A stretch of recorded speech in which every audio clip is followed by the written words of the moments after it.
Continuando a temporada 2024 do Temperos de Cinema. Como a gente falou no outro programa, nós temos muita novidade nessa temporada nova. Primeiro que a gente resolveu fazer só com filmes que estão no streaming, para que as pessoas possam assistir, reassistir, porque às vezes a gente comenta um filme e as pessoas ficam curiosas porque não assistiram e fica difícil de achar.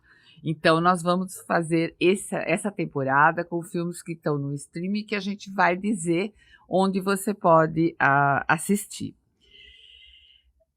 Como nós estamos no mês das mulheres, nós escolhemos para esse episódio o filme Adoráveis Mulheres. Esse filme, ele é um filme de época, mas ele trata de questões bem atuais das mulheres, né?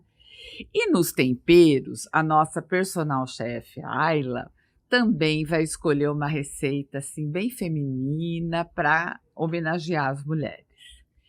E hoje, quem está aqui para comentar esse filme comigo, que é uma pessoa que eu admiro muito, é a Patrícia Macieira. A Patrícia é psicóloga, e vou ter que ler o currículo dela aqui, gente. Graduada pela USP de Ribeirão Preto, é psicanalista, com formação em psicanálise pelo TRIEP, é especialista em psicologia clínica, aprimorada em psicologia hospitalar, participa de seminários sobre a obra de Lacan, e é do Laboratório de Psicopatologia, Sujeito e Singularidade da Unicamp, e é supervisora clínica. Mas, além de tudo isso, ela é apaixonada por cinema também. Patrícia, seja muito bem-vinda ao Temperos de Cinema. Muito obrigada, Fátima, pelo convite. Olha, o tema de hoje, né? Então, esse filme, Adoráveis Mulheres, ele é um filme que é um remake de um filme do mesmo nome, de 1994, mas ele não deixa nada a dever para esse outro filme.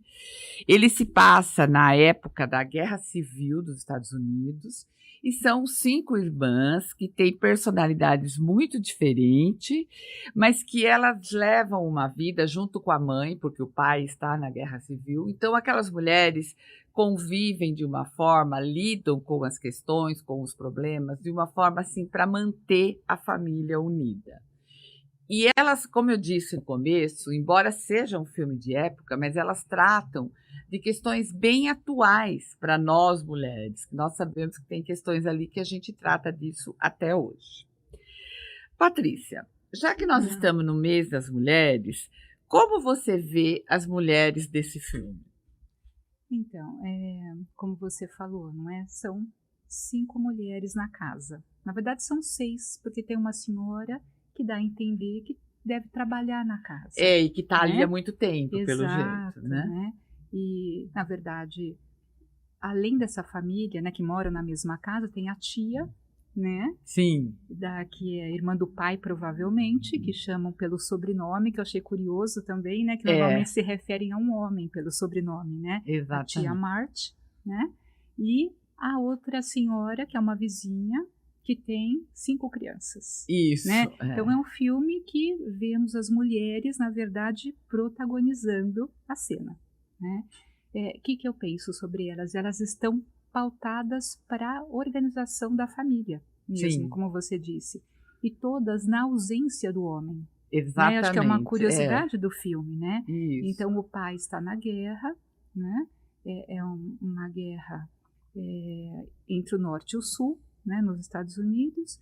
O marido da vizinha não sabemos. Exatamente. Né? Então, a presença masculina, ela é marcada pela ausência nesse filme. Né? E a tia Marthe é solteira. Isso. Né? Então, essas mulheres... E, lógico, como é um filme de época, né, o que rege a vida das mulheres é o domínio do mundo doméstico. Né? Então, você vê uma das irmãs bordando, né? Brincando com a boneca, né? Que nos leva a entender que é um treino para a maternidade, né? E vemos também coisas um pouco diferentes, eu acho que destoam da mulher da época, né? que é a mãe, eu penso, incentivando as artes. Exatamente. Né? Então, onde a gente vê o teatro, né? Onde elas trocam de papéis, elas exercem papéis masculinos, né? No teatro, na trupe, que a mãe chama, né? A trupe das filhas. Tem as artes representadas também pela pintura, né? Além da escrita, né? Que a Jo é uma autora, é uma escritora. É uma escritora. Não, realmente é muito interessante isso que você falou da presença masculina é marcada pela ausência, né? Isso é um ponto que eu não tinha pegado tão forte assim, né? Eu gostaria de saber, lógico, eu vou aproveitar, né, o seu olhar de psicanalista sobre a protagonista, a Jo, aqui é a escritora, porque embora todas ali sejam personagens muito fortes, mas ela meio que conduz o filme, né? Então eu queria saber o seu olhar assim, de psicanalista sobre ela. Então a Jo, ela narra a história, né? Então isso acho que é um diferencial através da ótica dela, né? De mocinha da época, né? Ela mostram cenas, o filme se coloca entre dois momentos, né? 7 anos antes e 7 anos depois, né? Então ela mocinha e aí uma jovem adulta, né? Nesses dois momentos da vida dela. Ela me parece uma pessoa, né? Em conflito, né? É uma mulher em conflito, né? Porque ela está se constituindo como uma mulher. E ela faz perguntas, né? Eu acho que muito interessantes, né? Um enigma, né? Que Freud se perguntava também. O que é uma mulher? Né? E ele, né, deixou essa resposta, na verdade, para as psicanalistas mulheres, se pudessem resolver, ou para os poetas, ele diz. Né? Interessante. Né? Duas visões, uma bem... específica, né? E uma mais fantasiosa, mais livre. Exato, o poeta, né? Tem a liberdade das artes, né? Então acho que ela está nesse momento, ela se pergunta o que é ser uma mulher, né? É essa só? Ser mulher é ser uma mãe? Ser mulher é ser uma esposa? Né? São as perguntas que ela faz. Na verdade, quando ela se dirige, eu achei muito interessante, ela tem todo esse conflito, né? Ela diz, eu não quero casar, né? Só que depois ela se apaixona pelo amigo da adolescência, das meninas, né? Das irmãs e dela, né? E ela se questiona sobre isso. E ela vai perguntar para a tia solteira, né? Na verdade, tipo, uma mulher tem que casar? Ela pergunta, né?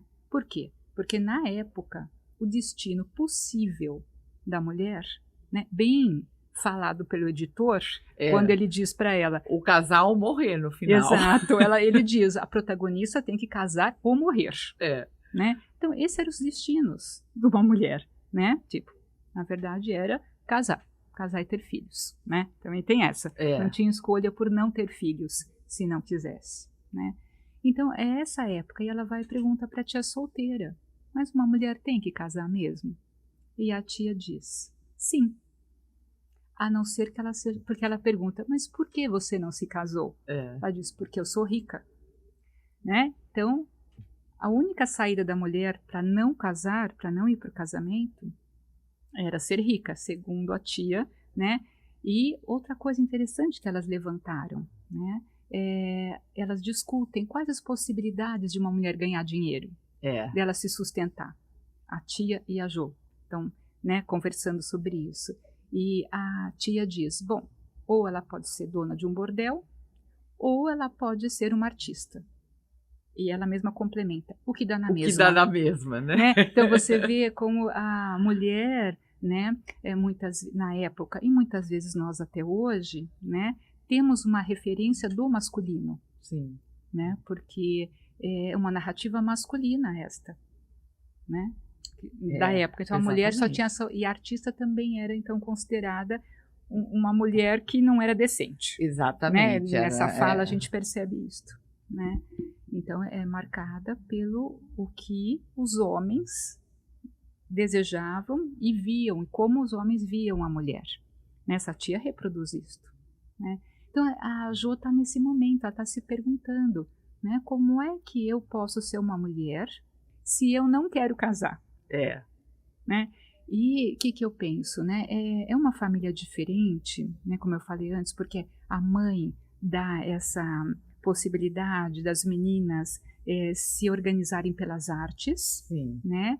Ela diz uma outra frase que eu achei super interessante, a mãe das meninas, quando a filha mais velha vai para um baile. Sim. Talvez seja um baile de debutantes, eu penso. Talvez uns 15 anos, não sei se na época era comemorado isso nessa sociedade de 1860 nos Estados Unidos, mas me pareceu. E porque também as meninas casavam muito cedo. Muito cedo, né? Então, era a possibilidade de elas serem apresentadas para os outros homens, que não da família, né? E aí, quando essa menina está na carruagem, emprestada pelo vizinho rico da frente, né, da família, das meninas, família da Jo, essa irmã mais velha está subindo na carruagem e o professor, que dava aula para o Laurie, neto desse senhor rico, vizinho da família das meninas, diz para a mãe das meninas: mas você não acha isso perigoso? Né? Ela ir para esse baile, deu a entender até talvez que seja em outra cidade, não sei. Parecia que era né? meio longe. Assim, parecia que ela ia dormir na casa de uma amiga e tal. E a mãe responde assim: não, eu acho que as mulheres têm que viajar o mundo para terem suas próprias opiniões. Né? A mãe ali é uma mulher à frente do tempo. Exato, né? Exato. Acho que ela faz essa diferença, né? E elas captam isso, né? É que a mais velha pensa em ser rica. Então ela tem essa questão com a feminilidade, pensando: eu só vou aceder a isso se eu casar. Mas no fim ela casa por amor. Né? E a Jo que abraça mais essa causa, e a mais novinha, né? A caçula da família, que quer ser uma artista. Né? Então eu acho que elas são marcadas, eu acho que elas são à frente do tempo delas, né? Marcadas, eu acredito, por ideais libertários. Né? Porque justamente elas estavam no norte dos Estados Unidos, Sim. que estava na guerra da secessão, né? A guerra civil, lutando contra a escravatura. Então era um movimento pró-abolicionista. Né? Então eu penso que isso também influenciava, Sim, né? Essas mulheres a terem também ideais de liberdade para si próprias. E o próprio pai, quando ele aparece, você percebe que ele até diz assim, ele se deixa, elas é que mandam, né? A mulher é que manda ali, né? Então, que é uma coisa que naquela época não era o comum, o padrão. Exato. Né? Exato, ele se mostra. Eu achei interessante isso que você me perguntou, que eu me lembrei, né, que Freud, né, quando ele estava escrevendo sobre a sexualidade e tal, né, desde dos estudos sobre a histeria que ele faz em 1895, você vê, a gente está em 1860 no filme, em 1895 ele pensa sobre as histéricas e ele vai entendendo que aqueles sintomas são relativos a uma inconformidade, a uma insatisfação da mulher em relação à sua própria sexualidade, como é exercida, como é possível. Aí lá na frente, então ele estuda isso a vida inteira, né? Lá em 32 ele escreve A Sexualidade Feminina. Sexualidade Feminina, o nome do texto. E em 33, que estamos falando dos últimos escritos dele, né? Porque ele morre em 39. Então ele está dizendo, né? Ele está dando um contorno a coisas que ele falou antes, tipo, dizendo, não era bem por aí do jeito que eu pensei, porque, claro, as teorias, elas também são influenciadas pela contemporaneidade, né? Pelo momento em que se vive, pela cultura, pela história, né? Pelos ideais da época.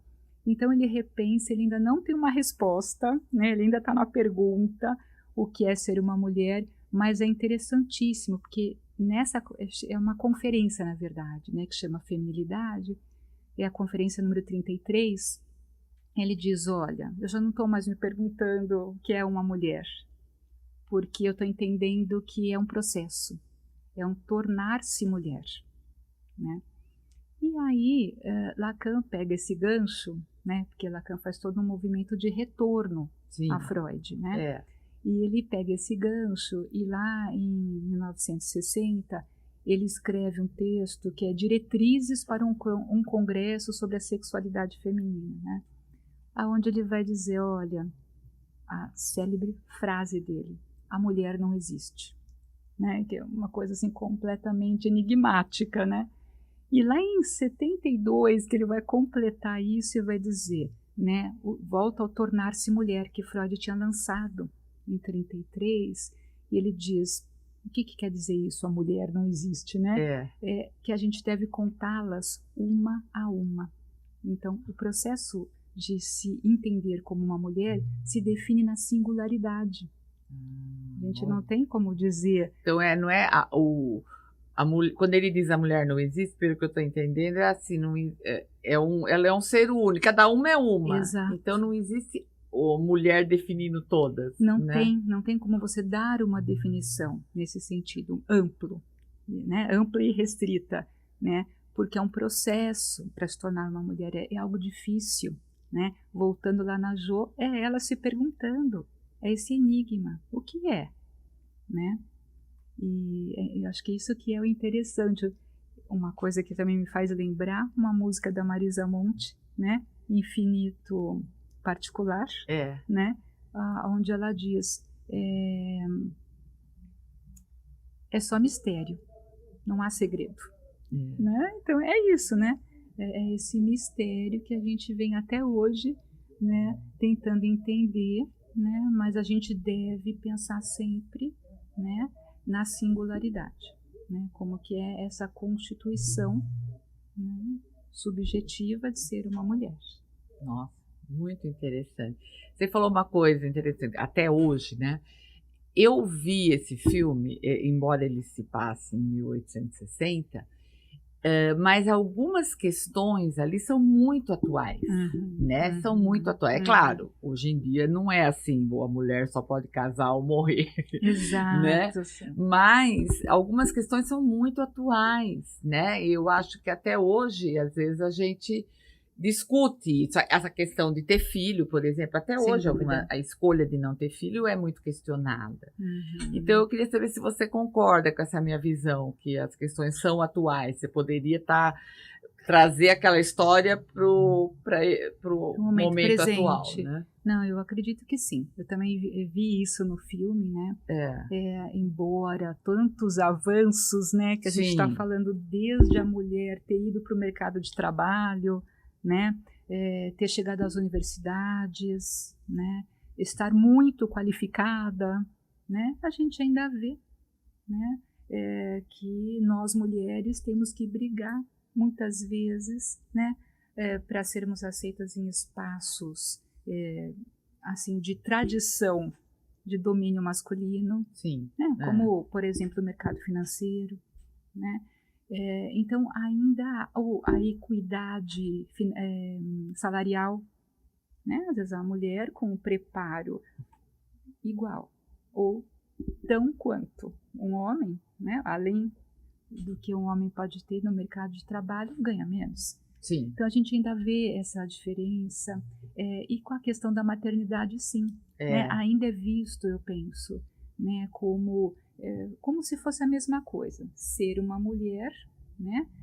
O destino seria casar, né? E além disto ter filhos, né? Então é assim, a escolha da mulher, né, de como ela usa o próprio corpo, por exemplo, né? E também nas questões dos ideais de beleza, por exemplo, né? Então, como é que tem que ser uma mulher? Então, a visão masculina sobre a mulher ainda impera dentro da própria mulher, né? Então, os corpos magros, jovens, cabelos lisos, né?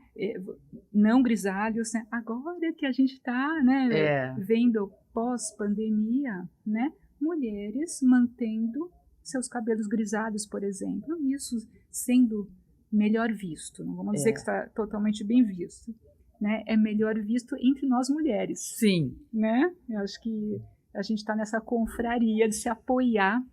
A gente conseguiu vencer um pouco isso de não querer a opinião do homem decidir as nossas escolhas, Exato. as nossas escolhas, né? Uhum. Então, isso a gente está vencendo um pouco, Verdade. mas ainda tem.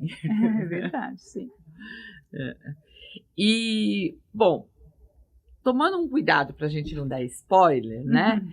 Mas como você vê a decisão da Jo de alterar o final da obra dela, Uhum, né? uhum. Quando o editor fala com ela, né? Exato, né?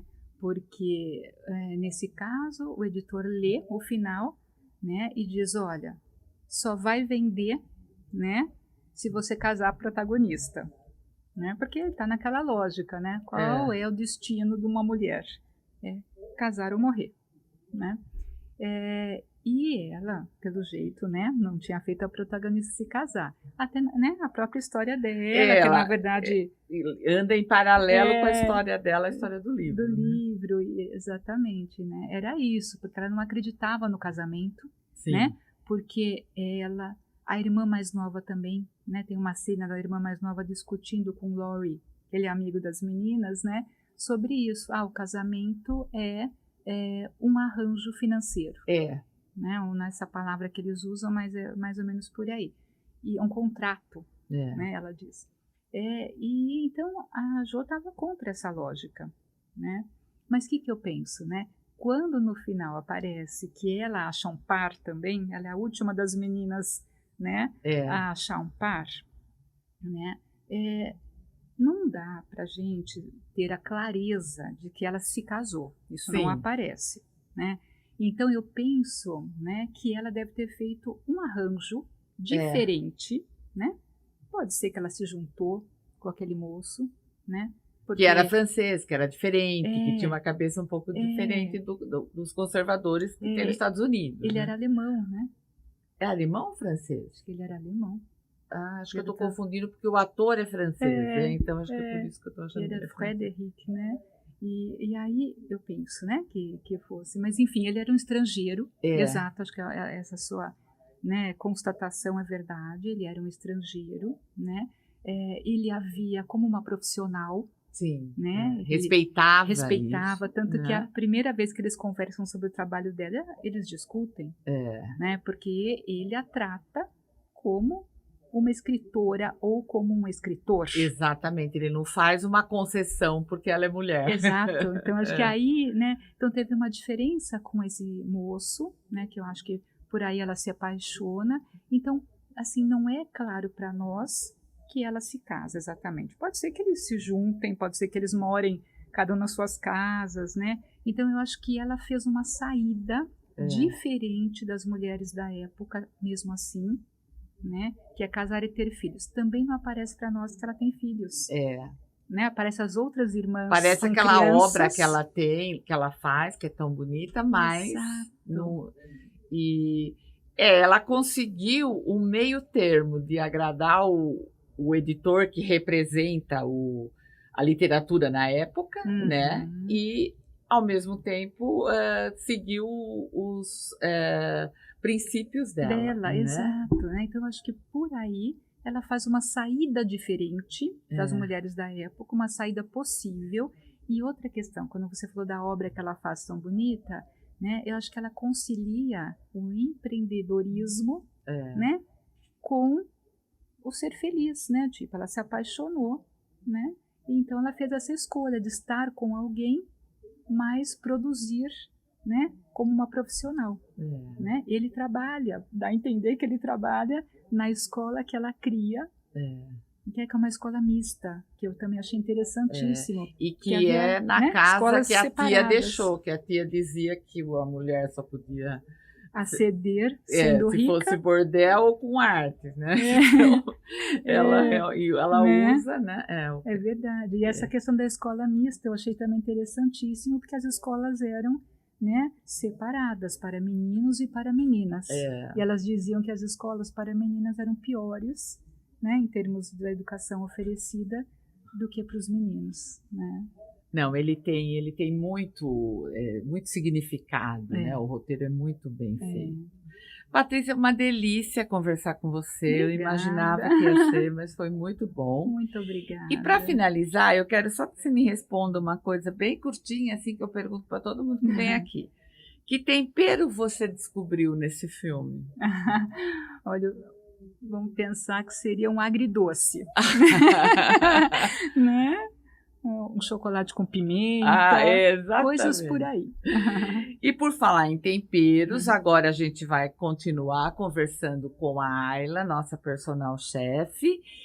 Só que agora a gente tem uma outra novidade. Nós vamos conversar com a Ayla no Espaço Mondo, que é um lugar muito agradável, muito bonito, e que vai ser uma delícia falar de receita lá. E como a gente está no mês da mulher, a Ayla vai escolher uma receita bem feminina e que para homenagear as mulheres. De repente, quem sabe os homens fazer essa receita para as mulheres. Muito obrigada, Patrícia. Foi muito bom receber você. Muito obrigada, viu? Foi ótimo. E toda semana a gente comentando um novo filme aqui. Temperos de Cinema. Continuando essa nova temporada, a gente está aqui num outro ambiente aqui do Espaço Mondo, do Autoria. Bem bonito esse também, né, Ayla? Seja bem-vinda. Essa cozinha combina com você. Muito linda, adorei. Essa cozinha é a tua cara. Olha aqui, achei chiquérrima. Então. E hoje nós estamos no mês das mulheres, né? Então a gente escolheu um filme para comentar que fala de mulheres fortes, mulheres à frente do seu tempo, que foi o Adoráveis Mulheres.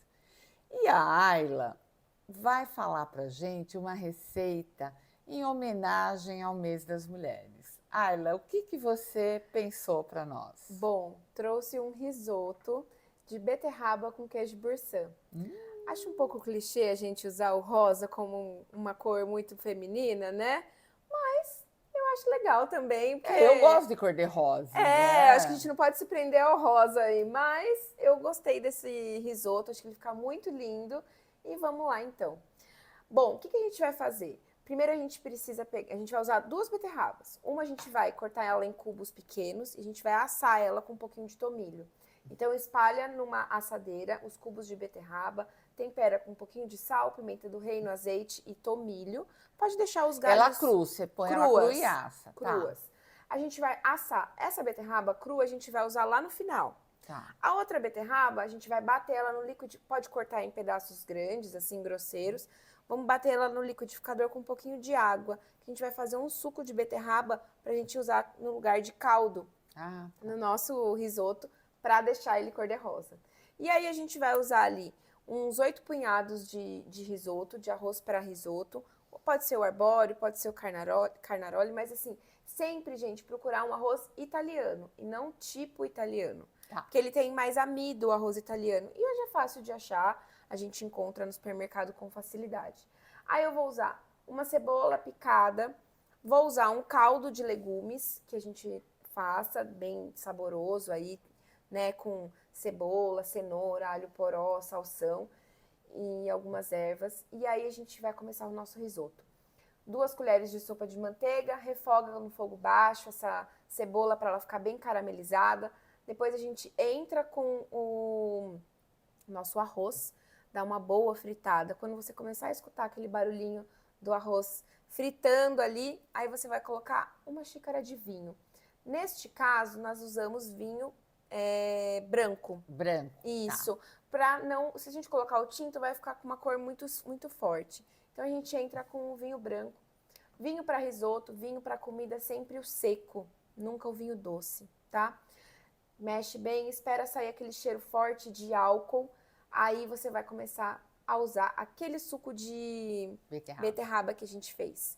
Coloca o suco de beterraba, vai intercalando com o caldo, mexendo sem parar. O risoto tem que mexer bastante para a gente soltar bem o amido. Fogo sempre alto, o caldo sempre quente. O suco de beterraba também é interessante que ele esteja quente. Tudo que a gente for pôr no risoto, a gente precisa colocar quente. Porque senão também a gente demora mais ainda para o risoto ficar pronto. E aí, vai até você chegar no ponto do risoto. O risoto, gente, a gente sempre tem que estar provando ele, né? Pra gente não perder o ponto.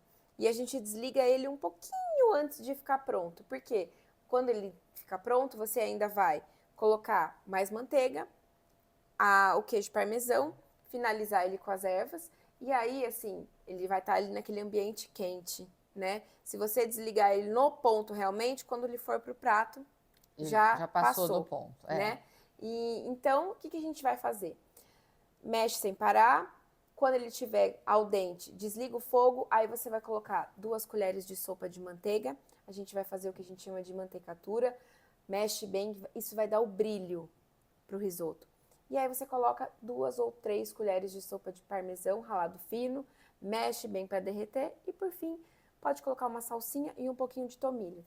Serviu no prato. Aí você vai colocar aquelas beterrabas assadas que a gente colocou e finaliza com bolinhas de queijo Boursant. E tá pronto. A bolinha de queijo Boursant em cima do risoto ou em cima da beterraba? Isso. Em cima do risoto você pode intercalar um pouquinho dessa beterraba assada e colocar umas 4 bolinhas assim, meio enfiadinho no risoto, que ela vai ficar cremosa.